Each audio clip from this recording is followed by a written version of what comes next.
बिस्मिल्लाहिर्रहमानिर्रहीम। नए माली साल के बजट की आमद है। बात करेंगे बजट पे, ताजिर रहनुमाओं से बात करेंगे कि वो क्या सोचते हैं कि IMF प्रोग्राम के अंदर रहते हुए इस बजट के अंदर कहाँ कहाँ रिलीफ मिल सकता है, किन सेक्टर्स के ऊपर टैक्स लगाना ज़रूरी है और आगे बढ़ने का रास्ता क्या होगा। इसके साथ साथ बिटकॉइन के हवाले से बहुत बातें हो रही हैं। पाकिस्तान ने भी ऐलान किया था कि 2000 मेगावाट बिटकॉइन के डाटा सेंटर, AI के डाटा सेंटर्स के लिए मुख्तस किए जाएंगे, लेकिन IMF ने उसके ऊपर सवाल पूछा है कि ये आप कैसे करेंगे और हमारी मुशावरत के बगैर, हमसे पूछे बगैर आप ये कैसे कर पाएंगे। प्रोग्राम में आज जायज़ा लेंगे मुस्तकबिल क्या होगा बिटकॉइनिंग का, इस हवाले से भी जायज़ा लेंगे। माइनिंग पाकिस्तान में हो सकेगी या नहीं हो सकेगी और दुनिया में कहाँ कहाँ हो रही है, तमाम ही चीज़ों पे बात करेंगे। प्रोग्राम के पहले से मेरे साथ मौजूद है साकिब फैयाज साहब, सीनियर नायब सदर हैं FECCI के। साकिब साहब बहुत शुक्रिया आपके वक्त का। साथ साथ में ज्वाइन किया काशिफ अनवर साहब ने, साबिक सदर हैं लाहौर चैम्बर ऑफ कॉमर्स के।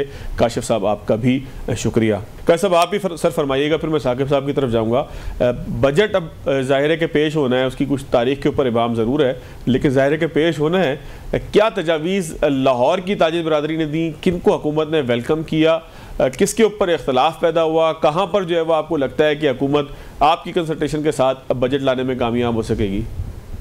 देखिए, ये इसमें तो कोई दो राय नहीं है कि जब तक आप स्टेक होल्डर्स के साथ कंसल्टेशन के साथ नहीं अपने बजट को बनाएंगे तो अल्टीमेटली आपको प्रॉब्लम्स आएंगे। अब बजट जब साल का बनता है तो उसमें ये भी देखा जाता है कि हमने अपनी इनकम को कितना बढ़ाना है और हमने अपने एक्सपेंडिचर्स के साथ क्या करना है। हम अपनी इनकम को तो बढ़ाते हैं और एक्सपेंडिचर्स को भी उसी तरह से बढ़ाते हैं। तो ये बहुत जरूरी है कि सबसे पहले तो गवर्नमेंट अपने एक्सपेंडिचर्स को कट करे, कि उन्होंने अपने जितने भी अखराजात हैं उनको कम किया जाए, क्योंकि जहां पर इकोनॉमी नहीं चल रही होती वहां पर, और हमें ये इश्यूज हैं कि हमारा टैक्स बेस उस तरह से नहीं बढ़ रहा, तो अखराजात को कम करना भी बहुत जरूरी है। अब दूसरी तरफ आ जाए कि जो हम तमाम बिजनेस कम्युनिटी, तमाम लोग टैक्स देते हैं, इसमें जरूर ये यहाँ पर दो राय हैं कि रिटर्न फाइल नहीं की जाती। हम जो सरकार से चाहते हैं वो हम ये चाहते हैं कि ईज ऑफ डूइंग बिजनेस होना चाहिए। दूसरी बात ये कि consistency and continuity of policies जरूर होनी चाहिए। किसी को नहीं पता कि अगर आज एक पॉलिसी है तो कल पॉलिसी क्या होगी, क्योंकि आज से 10-15 साल पहले जब बजट आता था तो अगले एक साल की प्लानिंग होती थी, हमारे 5 साल का प्रोग्राम चला करता था। अब तो हमें ये नहीं पता चलता कि 5 दिन के बाद गवर्नमेंट क्या पॉलिसी ले आएगी, क्या होगा क्या नहीं होगा। दूसरी बात, हम अगर अपने टैक्स बेस को बढ़ाना चाहते हैं, क्योंकि देखिए बजट सारा आपका टैक्स पे डिपेंडेंट है, या आपके हमारे जो एक्सपेट्रिएट्स पाकिस्तानीज हैं वो पैसा भेजें, और आप देख रहे हैं कि वो पैसा इसलिए ज्यादा आ रहा है कि गवर्नमेंट ने ओपन मार्केट और जो उसका रेट है बैंक का, उसके रेट को स्क्वीज कर दिया, क्योंकि अब फायदा ही नहीं है आप हुंडी से भेजें, ओपन मार्केट से भेजें। अब आप भेजेंगे बैंक से तो तभी फायदा है, उससे अगर हम लोगों का भी फायदा हो रहा है तो सरकार का भी फायदा हो रहा है।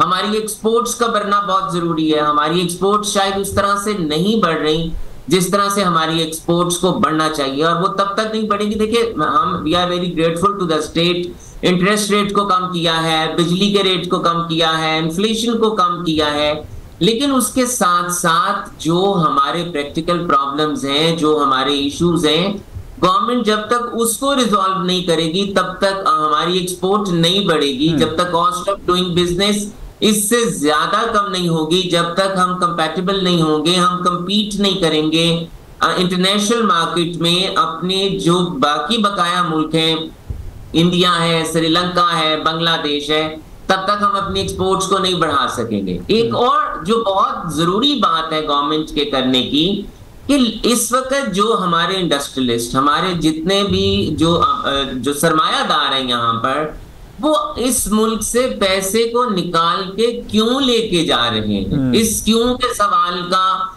जानना बहुत जरूरी है, क्योंकि जब तक हम उनको रोकेंगे नहीं तो फिर जो पीछे SME रह जाएगी, जो इस मुल्क से नहीं जा सकती, तो फिर गवर्नमेंट का, FDR का और जितने रेवेन्यू कलेक्टिंग अथॉरिटीज हैं उनका जोर उन्हीं के ऊपर चलता है, और फिर कवानीन इस तरह से बनते हैं कि भाई आज के बाद जितने भी मैन्युफैक्चरर्स हैं, जितने भी सेल्स टैक्स रजिस्टर्ड पर्संस हैं, वो कैश में ट्रांजैक्शन नहीं करेंगे। तो जब हम इस तरह से कवानीन बनाएंगे, और जब फिर हम इस तरह से कवानीन बनाएंगे कि जितने सेल्स टैक्स रजिस्टर्ड पर्संस हैं अब वो ऑनलाइन इंटीग्रेशन की तरफ चले जाएं, हमें तो टैक्स बेस को बढ़ाना है। उसके लिए ये बहुत जरूरी है कि हमें डिफरेंशिएट करना होगा उन लोगों के साथ जो फाइलर या अपनी जो टैक्स पेयर नहीं है लेकिन वो रिटर्न को फाइल करते हैं, उनके साथ जो टैक्स नहीं देते और फाइल नहीं करते। और हमें यहाँ पर ऐसी देखें, मैं यहाँ पर यह बात एक बहुत जरूरी करना चाहूंगा, हाँ, इसमें भी कोई दो राय नहीं है कि हम आईएमएफ के प्रोग्राम में हैं, हमें आईएमएफ की सारी बातें माननी है। आईएमएफ हमें कोई एमनेस्टी देने नहीं देता, आईएमएफ हमें कोई ऐसी सहूलत नहीं देने देता, लेकिन प्रैक्टिकल प्रॉब्लम है कि जो ग्रे इकोनॉमी का पैसा है, जो अनडिक्लेयर्ड पैसा है, जब तक वो हमारी इकोनॉमी के अंदर नहीं आएगा तब तक वो हमारे वाइट पैसे के साथ मिलेगा नहीं और तब तक वो कंट्रीब्यूट नहीं करेगा, या फिर वो पैसा बाहर चला जाएगा। और जो दुबई में हमारा 10 से 12 बिलियन डॉलर का पाकिस्तानियों का पैसा निकला, या फिर सरकार हमें ये बता दे वो किनका था और उसका क्या किया जाएगा और वो कब आएगा, या फिर अगला ऐसा पैसा जो ग्रे इकोनॉमी का पैसा है फिर इंतजार करेंगे वो भी इस मुल्क से बाहर चला जाए। बिल्कुल ठीक। तो और ये बहुत जरूरी है कि जो हमारे रिटेलर्स हैं हमें उनके लिए ऐसी पॉलिसीज बनानी होगी। देखिए पिछली पॉलिसीज गलत बनी, ताजिर 2 स्कीम गलत थी, और जब मैं लाहौर चैम्बर का प्रेसिडेंट था मैंने उसकी सबसे पहले मुखालफत की थी। हमारी जो बाकी स्कीम्स आई वो गलत थी।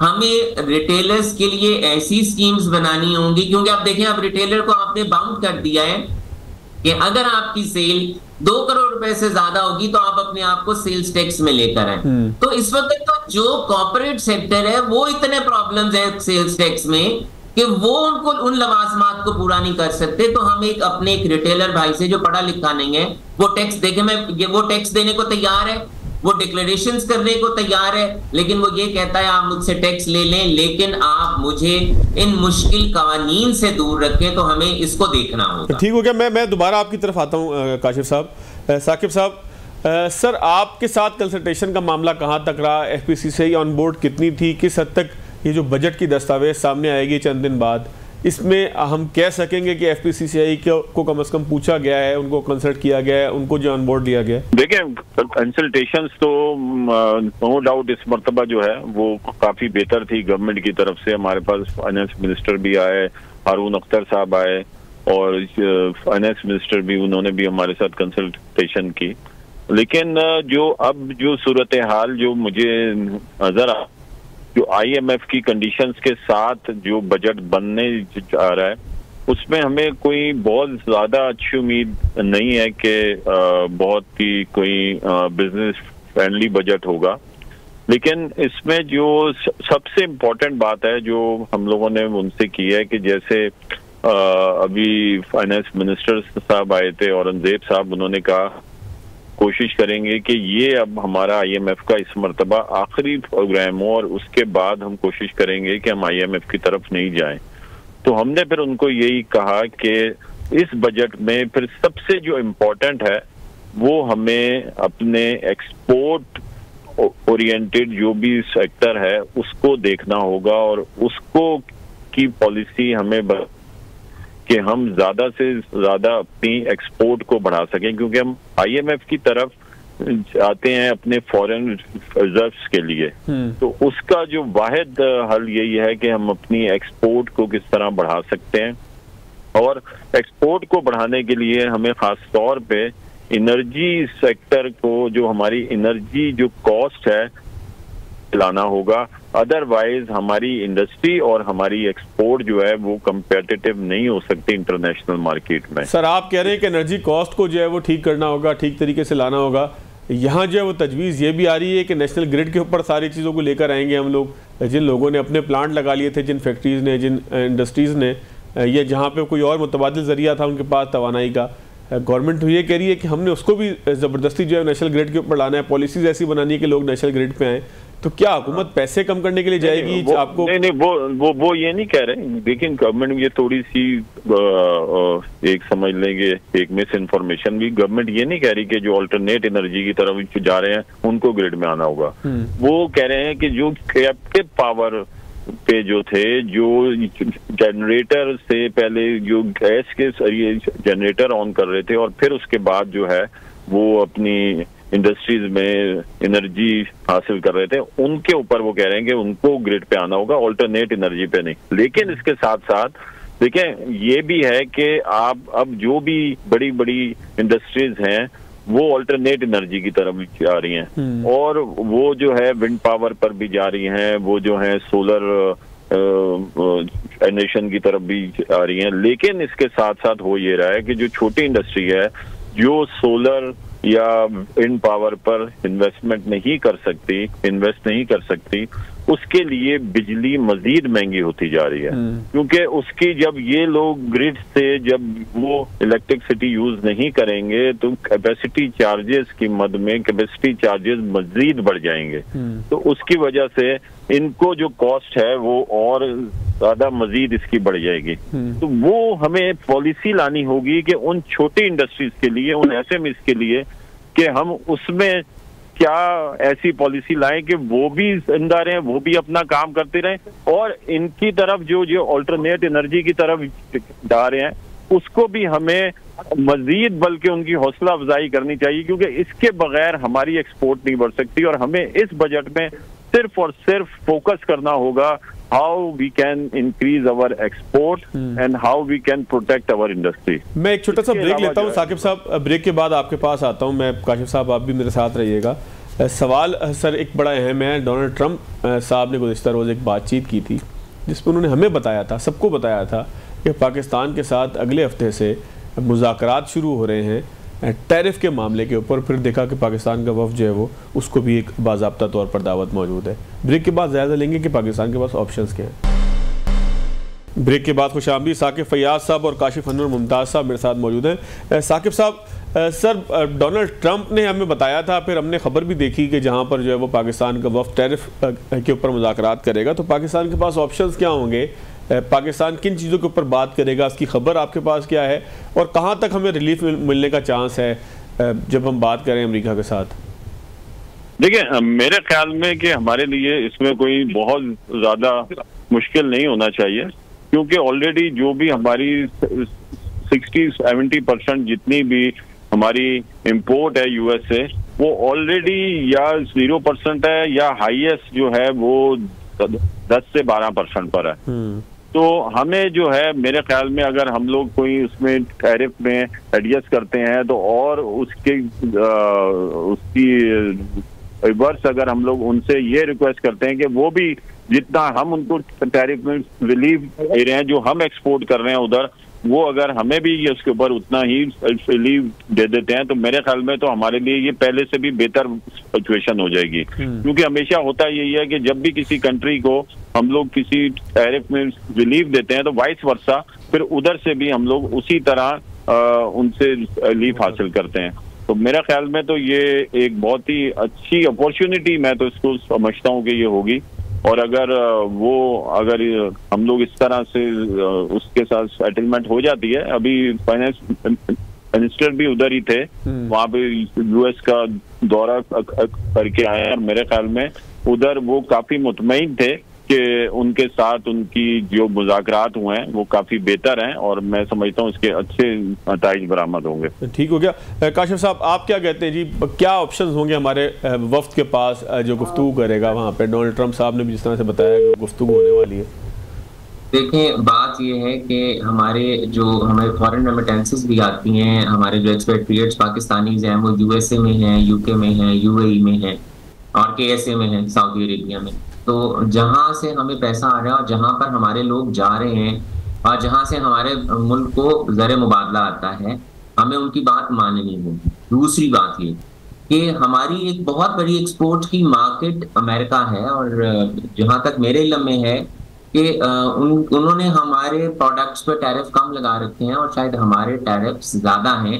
तो अगर वहां पर जाकर वो उसको कंपेयर करेंगे और वो ये कहेंगे कि हम आपको एक्सपोर्ट तब करने देंगे कि आप पाकिस्तान में हमारी प्रोडक्ट्स के लिए अपने टैरिफ्स को रिड्यूस करें, तो फिर वो देखें उस वक्त हमारे लिए क्या होगा, क्योंकि हमारे पास ऑप्शन और कोई नहीं होगी उनकी हर वो बात मानने के लिए, क्योंकि आईएमएफ भी उन्हीं का है और अमेरिका की हर बात हमें माननी पड़ेगी। तो हमें मुझे लगता है कि हमें अपने टैरिफ्स को रिड्यूस करना पड़ेगा।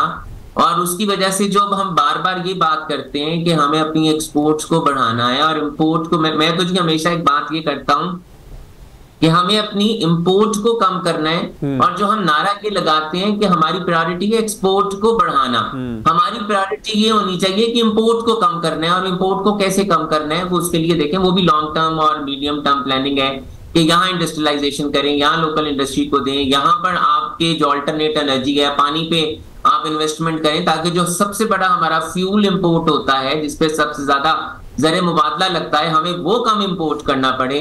तो मैं समझता हूं कि पाकिस्तान को उनकी शराइत पे आना पड़ेगा और उनकी शराइत को मानना पड़ेगा, और जिससे जो हमारी इंपोर्ट्स हैं अमेरिकन प्रोडक्ट्स की, वो शायद बढ़ जाएंगी, और हमारा जो ट्रेड डेफिसिट है उसमें आने वाले वक्त में अगर हम उनकी ये शराइत मानते हैं तो प्रॉब्लम होगी। और आप आजकल ये सुन भी रहे होंगे कि अभी जो FPRB है और प्राइम मिनिस्टर साहब ने भी ये कहा है कि हम अपने इंपोर्ट के जो रॉ मटेरियल्स हैं उस पे भी कम करने के लिए जा रहे हैं, ड्यूटी टैरिफ को, उसको भी रैशनलाइज करने के लिए जा रहे हैं, और जिससे हमारी लोकल इंडस्ट्री में भी वावेला मचा हुआ है कि अगर आप इंपोर्ट्स को कम, उन रॉ मटेरियल्स को कम कर, उन गुड्स को कम करेंगे, चाहे वो रॉ मटेरियल्स है चाहे वो फिनिश गुड्स हैं, तो लोकल इंडस्ट्री जो यहाँ पर है वो उसके लिए प्रॉब्लम होगी। तो देखें आने वाले वक्त में हम इसको कैसे मैनेज करते हैं। बहुत शुक्रिया काशिफ अनवर साहब आपके वक्त का, साकिब फयाज साहब सर आपके वक्त का। नाज़रीन एक छोटा सा ब्रेक लेंगे, ब्रेक के बाद जब आएंगे तो एक अहम मामला है पाकिस्तान में बिटकॉइन माइनिंग के हवाले से। जब हुकूमत ने कहा कि हम यहाँ पर जो है वो डाटा सेंटर्स बनाएंगे, AI के डाटा सेंटर्स बनाएंगे, तो IMF ने जवाब में पूछा कि आप ये कैसे करेंगे, और इसके लिए जो बिजली आप सस्ते नरखों पे 2000 मेगावाट देना चाहते हैं, ये बिजली आप किस रेट पर देंगे, हमसे पूछे बगैर, हमसे कंसल्ट किए बगैर कैसे देंगे। और भी बिटकॉइन के ऊपर बहुत सी ऐसी बातें सामने आ रही हैं कि जिसमें स्टेट बैंक हो, वजारत ख़जाना हो, उसके नोटिफिकेशन आ रहे हो कि ये गैर कानूनी है या ये इसको इस्तेमाल ना कीजिए, एडवाइस आ रही हो। तो ऐसी सारी सूरत हाल के अंदर पाकिस्तान के पास रास्ता क्या है, ब्रेक के बाद जायजा लेंगे। ब्रेक के बाद खुशामदीद, मोहम्मद हारून साहब मेरे साथ मौजूद हैं, क्रिप्टो एक्सपर्ट हैं। हारून साहब बहुत शुक्रिया आपके वक्त का। हारून साहब, एक जानिब जो है वजारत ख़जाना, स्टेट बैंक ये दावा करता है, बल्कि वजाहत करता है कि क्रिप्टो गैर कानूनी है, इसमें कोई काम ना करें। दूसरी जानब क्रिप्टो काउंसिल भी बनती है, क्रिप्टो के ऊपर जो गुफ्तगू भी हो रही होती है। पाकिस्तान के अंदर कहा जाता है कि इसकी माइनिंग की जो है वो की लोकेशंस भी बनाई जाएंगी। तो इस सारे सिनेरियो में आप कहाँ खड़े देखते हैं क्रिप्टो के मामले को? क्या वजारत ख़जाना और स्टेट बैंक जो है उनका मौक़िफ़ दुरुस्त है? और फिर हम देखते भी है कि कोई क्रिप्टो से माल कमा ले तो उसको FIA पीछे लगती है, उसको ब्लॉक करने पे लगती है। तो पाकिस्तान इस वक्त आपको कहाँ खड़ा दिखाई देता है? देखिए, बात यह है कि जो पाकिस्तान क्रिप्टो काउंसिल का जो क़याम अमल में आया है ना, उसकी बुनियादी वजह ये नहीं है कि आपने जाते ही जो है अपने वो पॉलिसी, एक्चुअली उनका जो मकसद आने का था वो ये था कि एक पॉलिसी बनाना है, एक लीगल फ्रेमवर्क को बनाना है।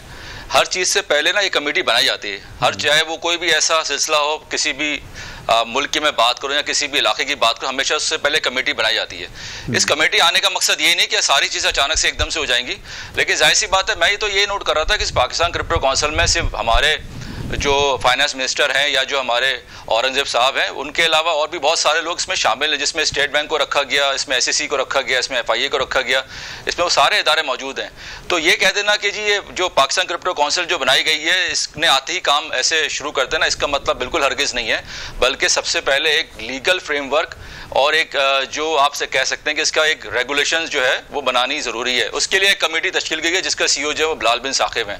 जहाँ तक बात रही है कल वाले एक नोटिफिकेशन की जिसमें जारी किया गया है कि जी पाकिस्तान में इस चीज़ को है, अभी भी इसको इलीगल या इसको बैन, इलीगल का वर्ड देखें उन्होंने अभी तक यूज़ नहीं किया है। वो ये कहते हैं कि अवॉइड करें, इज्तनाब करें, क्योंकि देखें कल को अगर कोई मसला होगा किसी भी सार्फिन को, वो जब ये मसला उनके पास लेके जाएगा कि फलाने प्रोजेक्ट में मैंने पैसे लगाए या वो स्कैम हो गया, तो उसकी जिम्मेदारी फिर उस रियासत पे नहीं होगी। इस चीज़ से बचने के लिए इस इदारे ने जो है ना एक नोटिफिकेशन जारी किया। बहरहाल ये चीज़ें जो अपनी सिम्स में बहुत बेहतर जा रही हैं, और मेरे ख्याल से जो आने वाला दौर होगा पाकिस्तान के लिए ब्लॉकचेन क्रिप्टो करेंसी में खुशाइन का साल समझा जाएगा। अच्छा हारून साहब, फिर ऐसा क्यों है कि दुनिया भर में मुख्तलिफ ममालिक हेजिटेट हैं इसको अडॉप्ट करने के अंदर? क्या डिसेंट्रलाइज हो जाना करेंसी का ये मईशत के लिए नुकसानदेह होगा? इसको पाकिस्तान के सिनेरियो के अंदर अगर हम देखेंगे, सेंट्रलाइज और डिसेंट्रलाइज करेंसी अगर हो जाए, लेन देन के मामलात हो जाए, तो कंट्रोल कैसे रहेगा स्टेट बैंक का और बाकी जो इदारे पाकिस्तान के अंदर रेगुलेटर्स हैं? तो इसका फ्यूचर पाकिस्तान के सिनेरियो में आप क्या देखते हैं? जी सवाल आपका बड़ा टेक्निकल और बहुत लॉजिक वाला है, उसमें सारी बात है। अभी तो देखें फिलहाल तो जो काम हो रहा है क्रिप्टो करेंसी में वो सेंट्रलाइज एक्सचेंजेस के जरिए हो रहा है, जहाँ पे ये सारी एक्सचेंजेस पाबंद है, वहाँ के मुल्क वहाँ के इलाके की जो भी कंप्लायंस है उसको फॉलो करना, ठीक है। अब बात की जाती है डिसेंट्रलाइजेशन की, तो ये बात तो आपको पता है कि डिसेंट्रलाइजेशन में जो इंडिविजुअल्स हैं जिसका अपना वॉलेट होता है वही इसका अपना कस्टोडियन भी होता है। वो जब चाहे उसको ट्रांसफर कर दे, जब चाहे उसको बाय कर दे, सेल कर दे उसी Web3 वॉलेट के जरिए। आपकी जो बात है बिल्कुल दुरुस्त है कि इसमें गवर्नमेंट का अपना रोल कैसा रहेगा जब ये कंप्लीटली ये डिसेंट्रलाइजेशन की तरफ हम आ जाएंगे या पूरी दुनिया जो है वो डिसेंट्रलाइजेशन की तरफ आ जाएगी। देखिए पहली बात तो ये कि इसमें आप किसी को रोक नहीं सक रहे। जिस तरह आपको पता है 2.5 करोड़ सार्फिन आ गए हैं, जहां 40 मिलियन के वॉलेट का जिक्र है, डिसेंट्रलाइज वॉलेट की बात की गई है अभी इस फोरम पे, तो 4 करोड़ वॉलेट जो बनाए गए वो ज्यादातर इसी तरह से बनाए गए कि आप उसको ब्लॉकचेन के प्रोटोकॉल पे आप डाउनलोड करें, अपने पास प्राइवेट की सेव करें और अपने पास जो भी टोकन या कॉइन आपने सेव करना आप उस वॉलेट में रखें। उसमें फिर ये होता है कि रियासत की जिम्मेदारी जो है ना वो नहीं रहती, फिर एक आम पब्लिक आम बंदे की जिम्मेदारी रहती है। तो ये चीजें वक्त के साथ साथ गवर्नमेंट को भी आया हो जाएगी कि ये बाकायदा मतलब ये बहरहाल ये डिसेंट्रलाइज है क्या है, किस बला का नाम, और इससे जो है आम सार्फिन जो है वो किस तरीके से अवॉइड कर सकता है उन स्कैम से, उन गलत चीज़ों से जिससे उसका नुकसान हो जाए। आप बात करें कि अगर हम इसको अपने नेटवर्क में लेकर आए, यानी कि जो हमारा ऑलरेडी एक Web 2 वाला जो सिस्टम चल रहा है जहां पर हम बहुत सारे प्लेटफॉर्म हमने दे दिए। मिसाल के तौर पर एक छोटी सी मिसाल ले लें कि अगर आप कोई नादरा की मिसाल ले लें कि अगर हम नादरा को इंटीग्रेट करते हैं अपने डिसेंट्रलाइज के साथ, तो नादरा तो आपका सेंट्रलाइज है। नादरा के साथ जब आप उसको डिसेंट्रलाइज को आप लेकर आएंगे तो अब अगर किसी ने कोई NIC के ऊपर कोई पेमेंट करनी है और अगर वो क्रिप्टो से करना चाहे तो जाहिर सी बात है वो अपने Web3 वॉलेट को आपकी वेबसाइट के साथ कनेक्ट करेगा। तो इसमें प्राइवेसी का तो कोई ऐसा मसला भी नहीं होगा और वो ट्रांसपेरेंसी तो आपको नजर आ रही होगी कि हाँ भाई इस आदमी ने मुझे जो है वो इस रियासत को $10 दिए, 5 USD दिए या 5 USD 1 ट्रांसफर किए, और इसका एक हैश साइन है।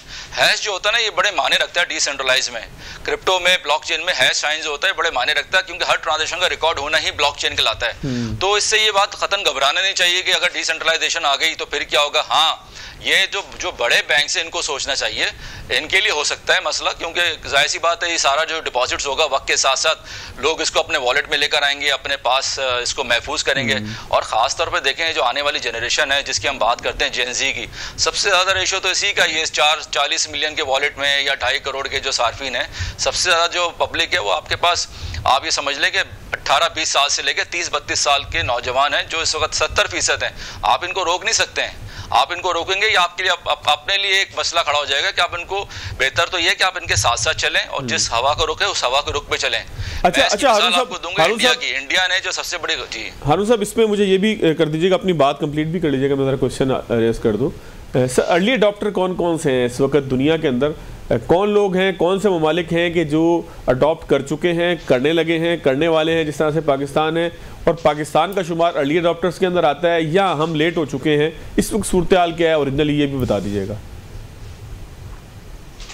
देखिए बात सारी है कि इसमें अर्ली अडॉप्टर में अगर देखा जाए तो शुरुआत तो चाइना से हुई, कोरिया से हुई, USA से हुई, यूरोप कंट्रीज से हुई, लेकिन अगर देखा जाए बिटकॉइन माइनिंग के हवाले से, रिजर्व के हवाले से, उसमें एल सल्वाडोर का नाम सरे फहरिस्त आता है। आज ये सिलसिला है कि पिछले कोई 4 साल से 2021 के बाद से एल सल्वाडोर एक तो माइनिंग भी करते हैं, साथ साथ उनके जो वहाँ के जो हुक्मरान है या वहाँ के जो मेंबर पार्लियामेंट है उनका जोर ये है कि हम अपने रिजर्व भी बढ़ाएं माइनिंग के साथ साथ। तो I think they are having around more than 15,000 number of bitcoin in El Salvador wallet, यानी कि उनके अपने पास जो तकरीबन 15-16 हज़ार बिटकॉइन पड़े हुए इस वक्त। ये देखें ना, इन्होंने शुरुआत तो कर दी, उसके देखा थे कि अगर आप देखें तो जो भूटान है हमारा, भूटान ने भी तकरीबन कोई 2-3 साल पहले इस पे काम करना शुरू किया, वो खरीदते भी कर, साथ साथ उन्होंने भी माइनिंग करके अपने GDP का तकरीबन कोई 33% जो कंट्रीब्यूशन है वो क्रिप्टो रिजर्व के साथ आ रही है। यानी कि आप oil reserve, gold reserve, commodity reserve की आप बात करें, इसके अलावा एक नया रिजर्व का वर्ड आना शुरू हो गया मार्केट में जो आपको नजर आएगा क्रिप्टो रिजर्व के नाम से।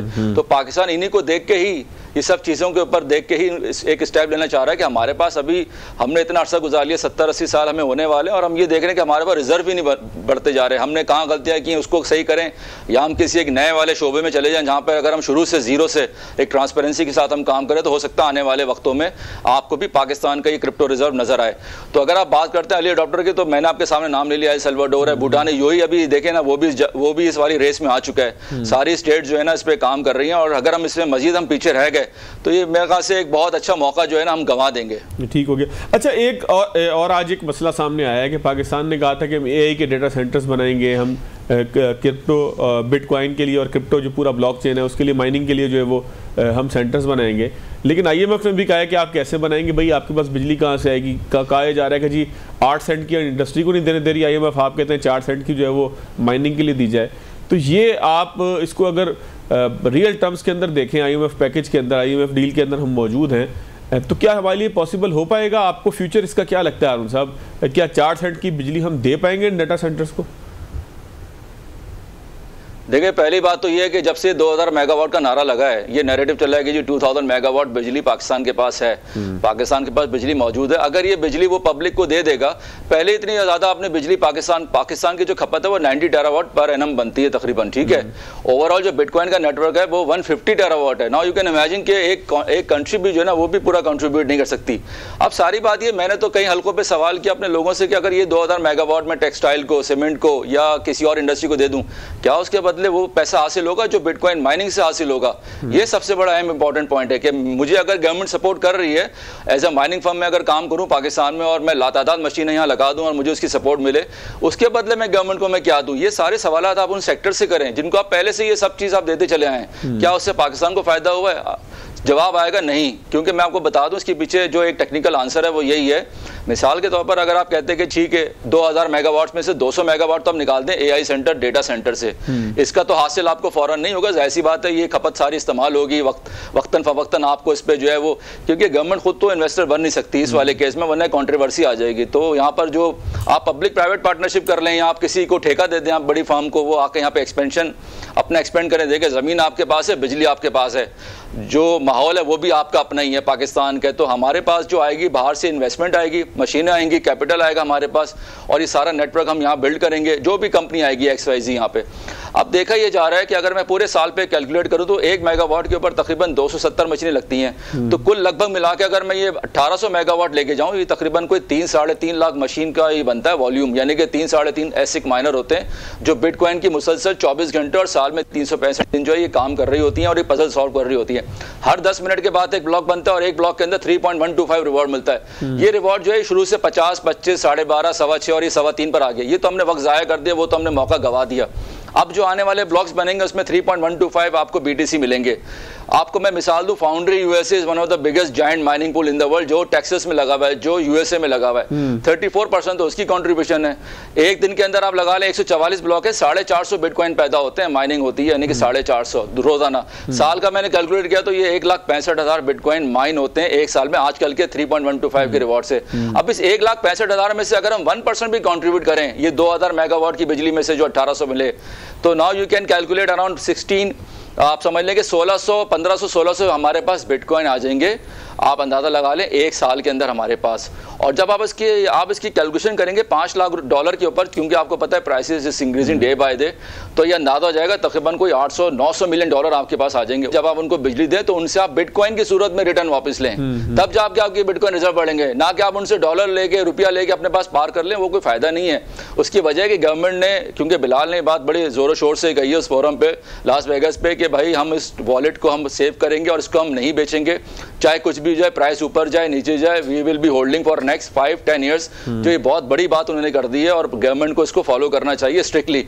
तब जाके पता ही चलता है कि तकरीबन आप ये समझें कि अगले 5 साल 6 साल के अंदर पाकिस्तान के अपने जो रिजर्व होंगे वो 4 से 5 हज़ार बिटकॉइन हो जाएंगे। अब अगर आप 4,000 भी लगा लें, आप उसको अगर आप $5 लाख से भी मल्टीप्लाई कर लें, तो आप अंदाजा लगा लें कितने बिलियन डॉलर्स की जो है ना आपके पास अपने रिजर्व आ जाएंगे। बिल्कुल ठीक है। आपकी बात को मुझे काइंडली यस और नो में जवाब दीजिएगा। आपके कहने का मतलब, इस सवाल का जवाब ये बनता था कि ये रिटर्न ऑन इन्वेस्टमेंट जो है वो इसका सबसे अच्छा है बाकी किसी भी इंडस्ट्री के मुकाबले में। तो आप समझते हैं कि पाकिस्तान का फ्यूचर अब बिटकॉइन बन सकता है अगर पाकिस्तान और पाकिस्तान की हुकूमत इसको जो है ठीक तरीके से एग्जीक्यूट कर ले? देखिए, सबसे आपको पता है कि पाकिस्तानी गवर्नमेंट, हमारी जो पाकिस्तान खुद है, उसके पास पैसा नहीं है। पाकिस्तान गरीब है, लोग शायद इतने गरीब नहीं हैं। ओवरऑल अगर देखा जाए पाकिस्तान का रिजर्व बढ़ाने के लिए मेरे ख्याल से इससे अच्छी अपॉर्चुनिटी आपको फिर नहीं मिलेगी। ठीक सर, क्योंकि देखिए मैंने आपके सामने सारी कैलकुलेशन रखी है, मजीद इसकी हम डीप डाउन जाएंगे। हमारे पास कम था नाज़रीन, आज के लिए इतना ही इजाज़त दीजिएगा। अल्लाह हाफ़िज़।